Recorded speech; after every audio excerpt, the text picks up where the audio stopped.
বহুদিন আগের কথা। শহর থেকে কিছুটা দূরে সুন্দর একটা গ্রাম ছিল।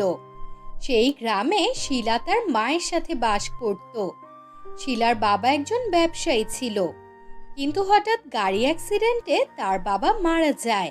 শিলার বাবা মারা যাওয়ার পর তার মা অনেক চিন্তায় পড়ে যায়।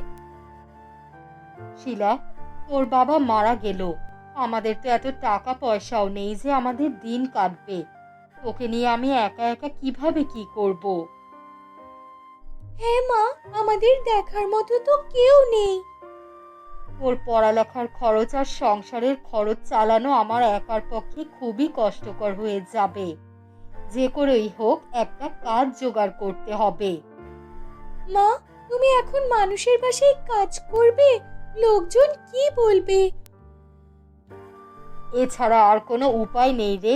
লোকের কথায় কান দিলে আমাদের সংসার চলবে না, আর তোর পড়ালেখার খরচও চালাতে পারবো না।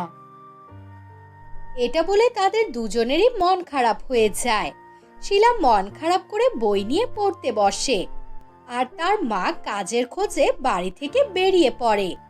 কাজ সন্ধান করতে করতে সে একটা কাজ পায়, কিন্তু সেই বাসার মালকিন ছিল খুবই রাগী। সে শিলার মাকে দিয়ে সব কাজ করানোর পরেও তাকে খাবার দিত না।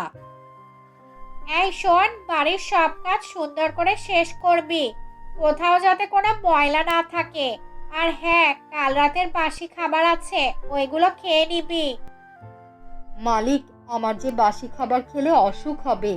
আমি গরিব মানুষ, অসুখ হলে ডাক্তারও দেখাতে পারবো না। আর আমার মেয়েটার কি হবে? এত কথা বলছিস কেন?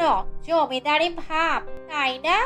এতই যখন ভালো খেতে ইচ্ছে করে, তাহলে মানুষের বাসায় কাজ করিস কেন? আমরা গরিব বলে কি মানুষ নই? আমাদের সাথে আপনারা অন্যায় করেন সব সময়। ওকে এখান থেকে যেতে বললাম না? বেশি কথা বললে কাজ থেকে বের করে দেব বলে দিলাম। না না, দয়া করে আমাকে কাজ থেকে বের করবেন না। আমি বাসি খাবার খেয়েই দিন কাটিয়ে দেব, আমার কোনো অসুবিধা হবে না।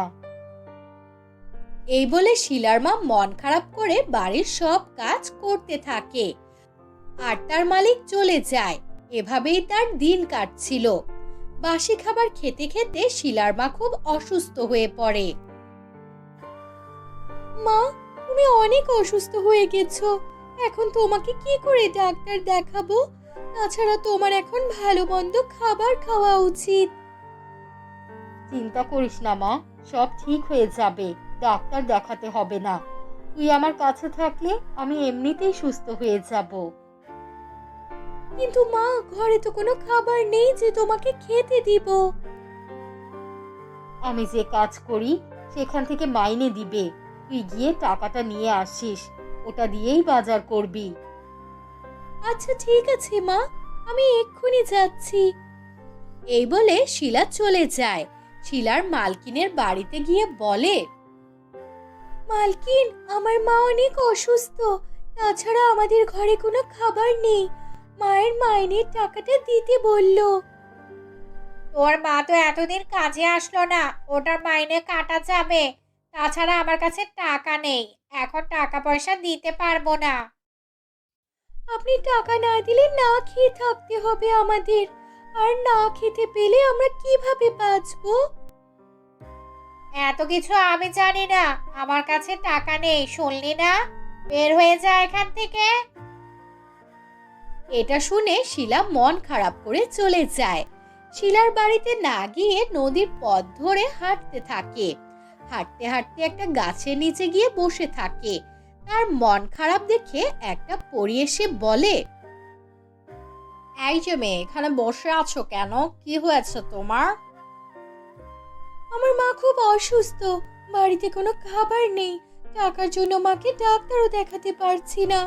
আমার মা যে বাসায় কাজ করে সেখানে গিয়ে টাকা চাইতেই উনি আমাকে অপমান করে বের করে দিল। এখন আমি টাকা কোথায় পাবো? এই ব্যাপার, তুমি তোমার মাকে খুব ভালোবাসো মনে হচ্ছে। হ্যাঁ, মা ছাড়া আমার আর কেউ নেই। আমি ওনাকে খুব ভালোবাসি। উনি মারা গেলে কি করব, কোথায় যাব?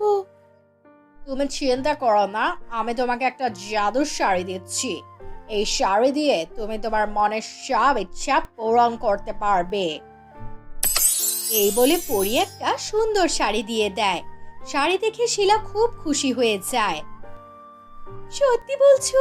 এই শাড়ি দিয়ে আমি আমার মনের সব আশা পূরণ করতে পারবো? হ্যাঁ, তুমি সব আশা পূরণ করতে পারবে। ধন্যবাদ তোমাকে পরি। এরপর পরি সেখান থেকে চলে যায় আর শিলা শাড়িটি নিয়ে তার বাড়িতে চলে যায়।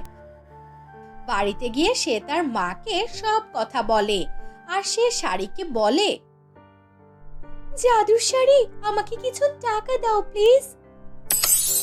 এটা বলতেই সেখানে টাকা চলে আসে। এটা দেখে তারা মা ও মেয়ে খুব খুশি হয়ে যায় আর তাদের সব ইচ্ছা পূরণ করতে থাকে।